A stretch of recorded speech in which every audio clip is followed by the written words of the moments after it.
नमस्कार, आप देख रहे हैं बहस बिहार की और आपके साथ मैं हूं विवेक। नौकरी देने वाले सबसे बड़े सीएम नीतीश, फिर है प्रश्नवाचक चिन्ह। क्या तेजस्वी ने कुछ नहीं किया? सब कुछ नीतीश कुमार ने ही किया। और बार बार 2005 से पहले की अगर बात हो रही है तो क्यों याद दिलाया जा रहा है? क्यों आगे तेजस्वी ने कोई काम नहीं किया? डिप्टी सीएम रहते हुए व्यवस्थाओं में सुधार के कोई प्रयास नहीं किए। और नौकरी देने वाली जो बात है, हर मंच से 10 लाख नौकरी देने की बात, पहली कलम से नौकरी देने की बात, पहले कैबिनेट से नौकरी देने की बात तेजस्वी करते रहे। लेकिन इस वक्त एक बार फिर से आमने सामने की टक्कर हो रही है, क्योंकि नीतीश कुमार तेजस्वी के साथ नहीं है, कह लीजिए कि नीतीश के साथ तेजस्वी नहीं है। अब दोनों लोगों की राह अलग हो चुकी है। और ऐसे में ये जो नौकरी वाला जो प्रकरण है, रोजगार का जो प्रकरण है, यह बड़ा मुद्दा बन गया है बिहार में। तो किसने नौकरी दी, इस पर चर्चा करेंगे। लेकिन आरोप प्रत्यारोप, नीतीश कुमार ने क्या कहा, तेजस्वी का जवाब क्या था, दोनों एक साथ। क्या हो रहा है आप सब लोगों ने देखा है। नीतीश कुमार जी तो कहते हैं, आप लोग सब लोग थे, सुनते थे, वो क्या कहते थे कि मीडिया पे कब्जा हो गया है। अब क्या हुआ? हम जब नीतीश कुमार जी के साथ थे तो बोलते थे अब आगे यही देखेगा, अच्छा काम कर रहा है, नौजवान है, नए पीढ़ी के लोग हैं, नौकरियां मिल रही है, नौकरियां हम लोग दे रहे हैं, यही कहते थे ना नीतीश कुमार जी। अरे नीतीश कुमार जी के प्रति हम लोगों का सम्मान है, लेकिन आप बताइए, मोदी जी के बारे में, अमित शाह जी के बारे में 2 महीने पहले क्या कहते थे कि ये लोग कोई काम करता है, सब तो हम कर दिए। मोदी जी के बारे में बोलते थे ना नीतीश जी, यही बात बोलते थे, वो लोग कोई काम करता है क्या? अपने मंत्रियों को बैठा करके बोलते थे कि देखो पैसा नहीं दे रहा बिहार को, पैसा नहीं दे रहा। आज क्या हो गया? समाज के हर तबके का उत्थान किए हैं, तो इसीलिए हम लोग एक एक काम कर रहे हैं और उसी सिलसिले में ही सब जगह जाएंगे, एक एक चीज करेंगे। जानते हैं, ये भी नहीं जानते हैं कि यहाँ पर कौन किया है। जो काम हो जाएगा, सब काम मेरा पहले से है। एक एक काम हम करवाए हैं, झूठ मूठ के बोलते रहता है, वो सब क्या किया? अगर आप ही लोग याद करिए, 5 के पहले माता पिता 15 साल कोई काम हुआ है? शाम में कोई घर से निकलता था डर के मारे? कहीं कोई सड़क? आप याद करिए, अपने पुराने लोगों से पता करिए, अभी देखिए सब पटना या कहीं भी कैसा कैसा बिल्डिंग कितना हम लोग करवाए, लेकिन झूठे कुछ बोलते रहेगा। लेकिन अब बात है कि अपना प्रचार प्रसार करता है। अरे हम तो अपना काम में लगे रहते हैं, हम प्रचार प्रसार वाले नहीं ना है, हम तो काम में लगे रहते हैं। अब बाकी कोई बिना काम किए हुए अपना प्रचार करते रहता है। छोड़िए वो सब क्या किया, सारा काम हम लोगों का किया हुआ। आप जानते हैं कि एक एक चीज तय करना किसका काम है। कैसे हो पाएगा? हम अकेले कैसे आपका लिए आया था,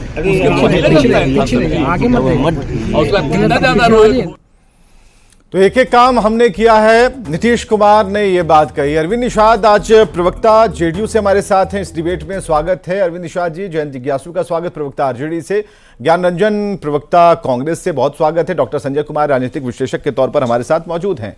कौन क्या कह रहा है, इससे शुरू करते हैं। डॉक्टर संजय, जरा बताइएगा, आप तो देख रहे हैं प्रवक्ता इधर से उधर आजकल प्रवक्ता भी होते रहे हैं, तो थोड़ा सा कंफ्यूजन कभी कभी स्थिति हो जाती है। हालांकि आज ठीक है, बैलेंस चल रहा है। डॉक्टर संजय, हमें जरा बताइएगा कि आप ये जो दोनों दावे किए जा रहे हैं, इसमें एक जो महत्वपूर्ण बात है कि नीतीश कुमार ये कह रहे हैं कि भाई कलम किसकी चली। कुल मिलाकर आपने कहा था कि कैबिनेट की पहली बैठक में हम नौकरी देंगे अगर हम मुख्यमंत्री बने, कई क्लॉजेज थे। लेकिन तेजस्वी की जुबान से सबसे पहले नौकरी रोजगार की बात सभी ने सुनी थी, आप भी इसके गवाह हैं।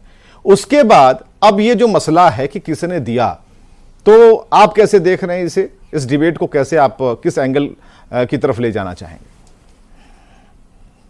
नहीं, देखिए, नैरेटिव तो सेट किया था तेजस्वी ने 2020 के चुनाव में। इस सत्य को स्वीकार करने में किसी को आपत्ति नहीं होनी चाहिए, चाहे उनके पक्ष के लोग हों या उनके विरोधी लोग। नैरेटिव जब उन्होंने 10 लाख नौकरी की बात की, तो फिर इधर से एनडीए गठबंधन ने कहा, जिसमें नीतीश कुमार जी भी थे, कि हम 19 लाख रोजगार देंगे या 20 लाख रोजगार देंगे। तो नौकरी और रोजगार का तो नैरेटिव 2020 में सेट हो गया था। जब बतौर सरकार में डिप्टी सीएम तेजस्वी जी आए तो एक उन्होंने एक दबाव तो बनाया, और दबाव जब बनाया तो एक कोइंसिडेंस कह लीजिए, जो कह लीजिए कि उस दबाव का असर तो हुआ, माहौल तो उन्होंने बनाया।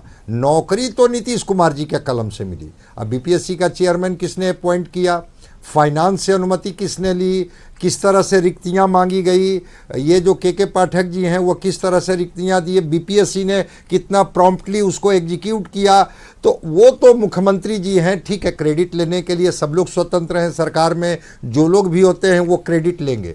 लेकिन नीतीश कुमार जी अगर नहीं चाहते तो क्या ये नौकरियां मिल जाती उन लोगों को? नहीं मिलती।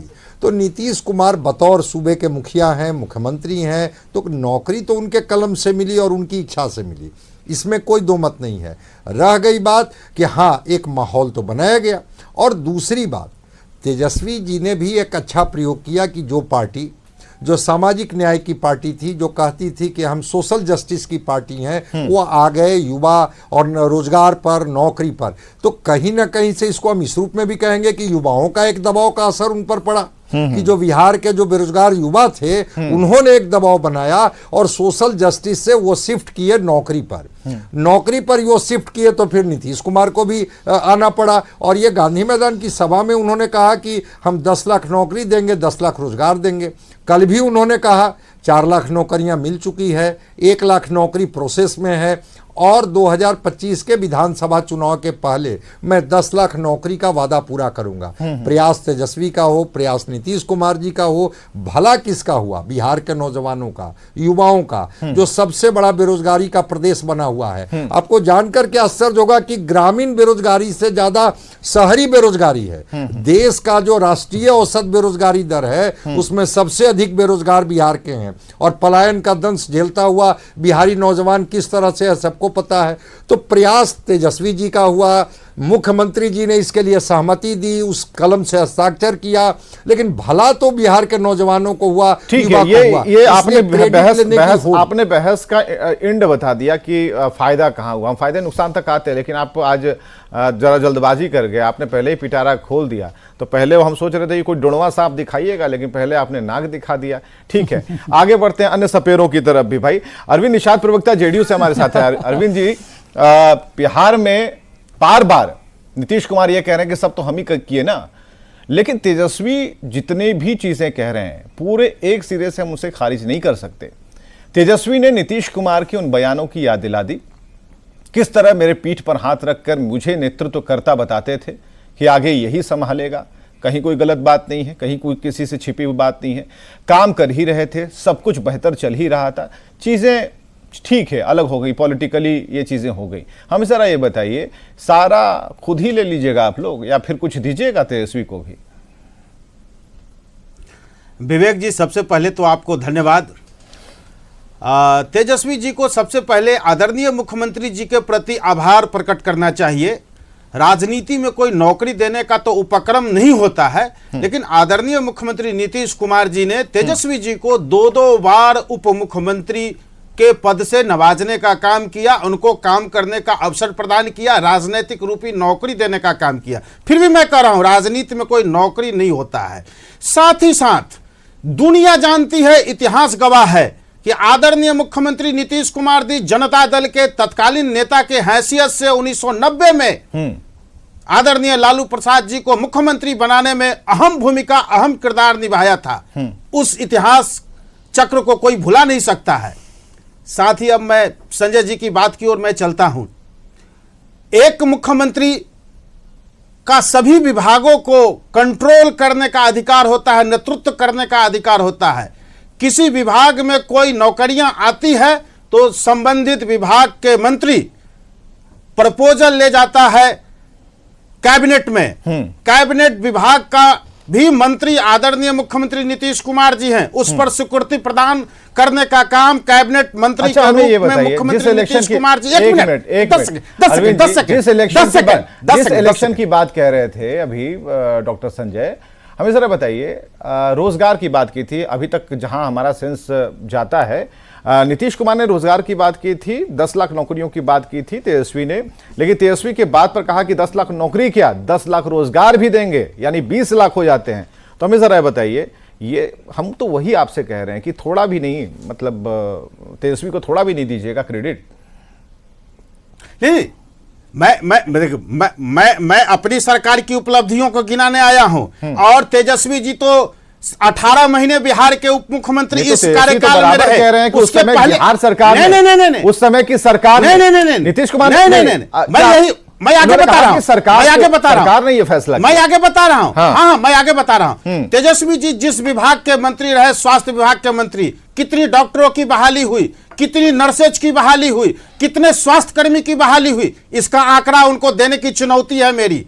जिस शिक्षा विभाग की बात करते हैं, शिक्षा मंत्री आदरणीय चंद्रशेखर जी विभागीय कार्यालय के मंत्री कक्ष में कभी भी बैठने का काम नहीं किया। उच्चतर शिक्षा परिषद का कार्यालय जो इंटरमीडिएट काउंसिल के बगल में ऑफिस है, उस ऑफिस में बैठ करके वो काम किया करते थे। कभी भी ये लगातार अपने विभाग में बैठता था, कौन नहीं बैठता था। बात यह है कि किसकी आवाज पर किसकी कलम चली, किसने आवाज लगाई और किसकी कलम चली। उसमें कैबिनेट का हेड मुख्यमंत्री होते हैं। मुख्यमंत्री ने सभी नियुक्तियों पर हस्ताक्षर करके बीपीएससी के माध्यम से नियुक्ति कराने का फैसला किया। 12-13 मिनट हो चुके हैं। जरा जैन जिज्ञासु जी जरा आइएगा। कुछ आपको नहीं मिलेगा भाई, देखिए इनकी तरफ से सुई के नोक बराबर भी क्रेडिट नहीं मिलने वाला है। विवेक जी अभी आप कहेंगे, अरविंद जी अगले हिस्से में जैन सुन रहे हैं, अगले हिस्से में कहेंगे तो मेरे पास पूरे आंकड़े हैं। अगले हिस्से में मैं आंकड़े के साथ में आया हूं कि किस विभाग में कितनी नौकरियां मिली और अभी पाइपलाइन में सरकार बोलेंगे ना, सरकार ही बोलिए। हाँ जी सरकार ठीक लगता सुनने में। हाँ आइए जैन जिज्ञासु जरा बताइएगा क्या स्थिति थी, और आप लोग कह रहे हैं कि ये क्रेडिट हमें जाना चाहिए, मुख्यमंत्री उधर से कहते हैं कि नहीं क्यों जाएगा, क्या किया है, सब तो हम ही किए हैं। मैं तो इतना ही कहूंगा मुख्यमंत्री जी के प्रति पूरा सम्मान प्रकट करते हुए कि कोई राजनीतिक टिप्पणी उन पर नहीं करना चाहता हूं, लेकिन मैं दुआ जरूर करता हूं कि उनकी सेहत पूरी तरह से ठीक हो और वो पहले की तरह सक्रिय ढंग से सार्वजनिक जीवन में बिल्कुल मुख्यमंत्री जी सेहतमंद है, सेहतमंद है। आने दीजिए, देखिए कितना कामकाज को, अरे देखिए यही ना कह रहे हैं, बीच में आप काट दे रहे हैं। अरविंद भाई मत काटिए ना, कितना बढ़िया मुख्यमंत्री जी को भी ये लग रहा है, चारों तरफ से दुआएं लग रही हैं और आप बीच में आ गए। हाँ रुकिए, हाँ बोलिए। हाँ इतना तो बिहार की जनता और देश की जनता भी जानती है कि बीपीएससी के जरिए पहली बार बिहार में शिक्षकों की बहाली किन्होंने की? लालू प्रसाद जी ने 1994 में 25,000 शिक्षकों की। ठीक 30 वर्ष के बाद, लगभग 29 वर्ष के बाद 2.25 लाख शिक्षकों की बहाली बीपीएससी के जरिए कब हुई? जब तेजस्वी जी सरकार में शामिल हुए, राजद कोटे के शिक्षा मंत्री थे। और ये जो कह रहे हैं कि स्वास्थ्य मंत्री थे, इसमें मुख्यमंत्री नीतीश कुमार का कोई हाथ नहीं था। मैं ये तो कह नहीं रहा हूं, मैं तो आपसे तथ्य गिना रहा हूं, आप उसकी विवेचना करें। विवेक जी, आप विवेक से बड़े आदमी हैं। लेकिन पब्लिक हेल्थ काडर की नियुक्ति को अंतिम प्रक्रिया तक पहुंचाने वाले Tejashwi ji 1,35,000 public health cadre की नियुक्ति होनी थी। 2 कैबिनेट में किन्होंने लटकाया? सिर्फ मन में खोट था कि हम तो सरकार से एग्जिट करने वाले हैं, बीजेपी के साथ जाने वाले हैं, तो कहीं तेजस्वी यादव जी को श्रेय न चला जाए, तो उन्होंने पूरी श्रूडनेस के साथ इस बात को एंश्योर किया कि ये नियुक्ति न होने पाए तेजस्वी जी की सरकार में रहते हुए। लेकिन आईटी पॉलिसी किन्होंने लाया, स्पोर्ट्स पॉलिसी किन्होंने लाया, टूरिज्म पॉलिसी किन्होंने लाया, और एक ब्लूप्रिंट दिया। ये आपने खुद बताया है कि पहली बार 10 लाख नौकरी की बात जब इन्होंने की तो आदरणीय नीतीश जी ने क्या कहा था? पिता के पास से पैसा लाएगा, असंभव है। ये सारी बात तो उनके मुखारविंद से निकली हुई है, और आज कह रहे हैं कि हमने अपने कमल से वो कर दिया। तो जयंत भाई 1 मिनट, आप हम जान रहे हैं कि आप पूरा 1 मिनट आपकी इस बात को जरा पहुंचाते हैं। अरविंद निषाद जी, कहां से पैसा लेके आप लोग आगे भाई? ये तो उठाएंगे, ये तो मसला है। हाँ पैसा कहां से लाए? देखिए, हाँ जब आदरणीय मुख्यमंत्री नीतीश कुमार जी राजकाज को संभाला था तो उस समय बिहार का बजट 24,000 करोड़ था। नहीं, जो डायलॉग मुख्यमंत्री दे रहे थे वो क्यों दे रहे थे? भाई आप हमसे सवाल पूछे हैं, तो बस यही सवाल का उत्तर चाहिए। हिसाब दे रहा हूं। नहीं बैल पर मैं उत्तर दे रहा हूं वाला बताइए। 2005 में राज्य का 24,000 करोड़ का बजट था, आज 2,58,000। सवाल है पैसा कहां से लाएगा? अरे आरजेडी को पूछने का हक है। आप लोगों ने कहा था पैसा कहां से लाएगा, साथ में आ गया तो पैसा आ गया। अरे भाई मैं बता तो रहा हूं, मैं बता रहा हूं कि राज्य में आज 2,68,000 करोड़ का बजट है और राज्य कर्मियों को समय से वेतन इत्यादि पेंशन इत्यादि मिल जाते हैं। राजद शासन काल में शिक्षकों का हाल पूछिए, 1.5 साल 2 साल पैसे नहीं मिलते थे, महीने ताना नहीं मिलते थे, वेतन नहीं मिलते थे। उनको सड़कों पर आंदोलन करना पड़ता था, शिक्षक को, प्रोफेसर को। मतलब पहले आप नहीं दे रहे, ठीक है, एक मिनट मतलब तेजस्वी के आने के बाद बुद्धि तेज हुई आप लोगों की? नहीं। अरे बुद्धि तो तेज हमारे रेल मंत्रालय के जमाने से आदरणीय मुख्यमंत्री नीतीश कुमार जी का कैसे रेल संरक्षा, तो हमें ये बताइए ना, तो ये डायलॉग क्यों दे रहे थे कि कहां से लाएगा? जब हम नहीं कर पाए तो तेजस्वी कहां से कर पाएगा? ये बात क्यों कह रहे थे? और सराहना। अरे वही सवाल तो पूछा जा रहा है आपसे, वही सवाल तो आरजेडी पूछना चाह रही है कि जब खुद आप कह रहे थे और बाद में आपने कहा कि पैसा कहां से लाएगा, तो वही तो जानना कि तब तक तो आप थे, तब तक ये जो बैलेंस बता रहे हैं कि हमने इतना कर दिया, हमने अपना बजट का आकार बढ़ा दिया, ये पहले भी तो आप कर सकते थे। मैं बताता हूं ना, ये एक मिनट रुकिए, जयंत बताइए। हाँ जयंत बताइए, एक मिनट रुकिए, मैं बता रहा हूं। आप इस बात को कोट करिए। अच्छा जयंत बताइए, आप इस बात को कोट करिए, जयंत बताइए ना, आप पूछिए ना कि 24,000 करोड़ का जयंत जिज्ञासु, इनकी सरकार आने के पहले 2,68,000 करोड़ का अरविंद जी आगे भी डिबेट के लिए कुछ एनर्जी बचा के रखना है, रुकिए ना जयंत जी। सरकार में सुनिए, हम नहीं पूछते अगर आपके नेता उधर नहीं भागते, फिर तो आपके साथ हमारा हाथ मिलता था, दिल मिलता था। अब आप सुनिए, मैं कह रहा हूं कि आजादी के बाद से राबड़ी जी के सत्ता संभालने तक घाटे का बजट पेश होता था बिहार में। पहली मर्तबा सरप्लस बजट राबड़ी जी के समय में पेश हुआ बिहार सरकार में। आप जिसकी बात कर रहे हैं, सड़क फलाना ठिकाना, अरे यूपीए की सरकार बनी, पैसा वहां से पंप क्यों शिक्षकों को वेतन नहीं मिलता? जयंत जिज्ञासु जी बताएंगे शिक्षकों को वेतन क्यों नहीं मिलता था समय पर? आरजेडी शासन काल में शिक्षकों को, शिक्षक कर्मचारियों को समय पर बजट क्यों नहीं मिलता था? पैसा महीना क्यों नहीं मिलता था? इस बात का उत्तर लीजिए। नीतीश जी ने मना कर दिया कि स्पेशल पैकेज नहीं, विवेक जी इस बात का उत्तर लिया जाना चाहिए। हाँ नहीं उत्तर लेंगे, नहीं छोड़ने वाले नहीं है। एक मिनट रुकिएगा जरा, हमारे साथ एक और प्रवक्ता है ज्ञान रंजन जी, प्रवक्ता कांग्रेस के। जयंत भाई जरा रुकिएगा, बात सबसे हो तो अच्छी बात है। जयंत भाई एक मिनट, सबसे कपटी नेताओं में अगर कोई शुमार है, मैं विवेक जी कह रहा हूं, मेरा समाजवादी नेताओं के साथ लंबा संवाद है, किसी एक नेता से मिलने की। ठीक है, एक मिनट इतिहास गवाह है कि लालू प्रसाद जी जननायक ठाकुर नौकरी देने वाले में सबसे बड़ा कौन?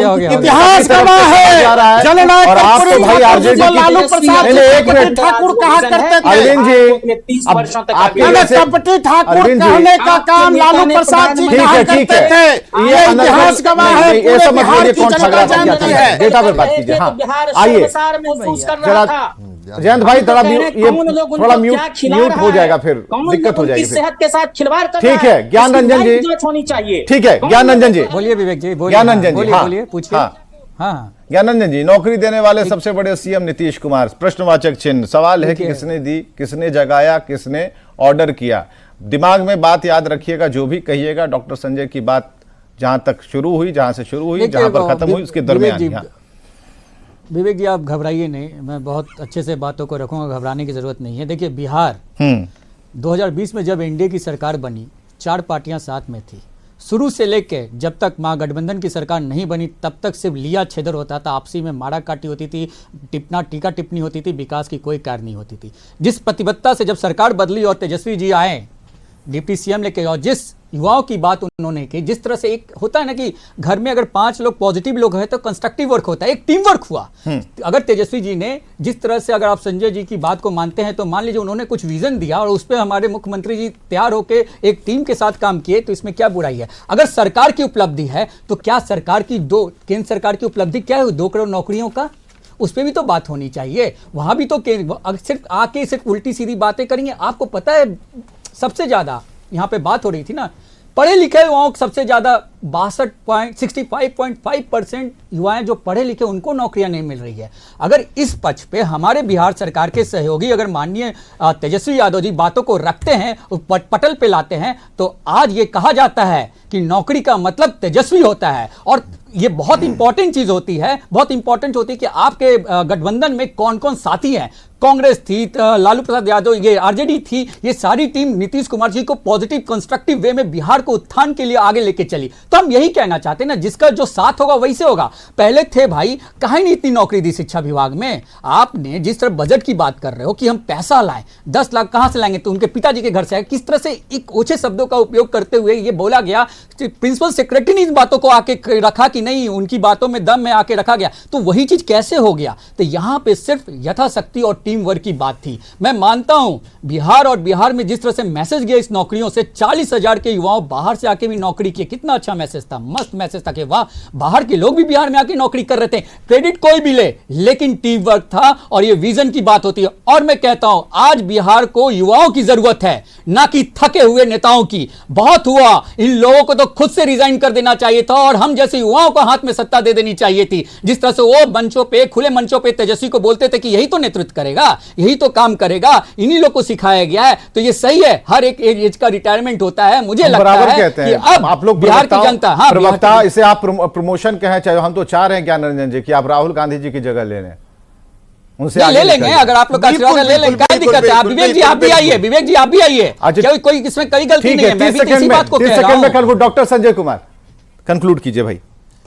नहीं, मैं तो कह रहा हूं कि सबसे बड़ा, इस देश में सबसे बड़ी युवा आबादी बिहार में रहती है। 58% युवा आबादी है। और जो बिहार जातीय दलदल में फंसा हुआ था, जो बिहार उस समीकरण से बाहर नहीं निकल रहा था, उस बिहार में रोजगार पर बात होने लगी, बिल्कुल नौकरी पर बात होने लगी, युवाओं के बेहतर भविष्य पर बात होने लगी। क्रेडिट जो ले ले, लेकिन मैं मानता हूं कि निश्चित रूप से एक सकारात्मक पहल है। और एक चीज और मैं कहूंगा, तेजस्वी जी ने अगर प्रयास किया, प्रभाव डाला, दबाव बनाया, तो उसका असर दिखा। 30,000 लेक्चरर की बहाली में कितने दिन हाफ गई बिहार सरकार, हम लोगों ने देखा नहीं है। 7वें चरण के शिक्षक की नियुक्ति में कितने दिन लग गई हमको नहीं पता है।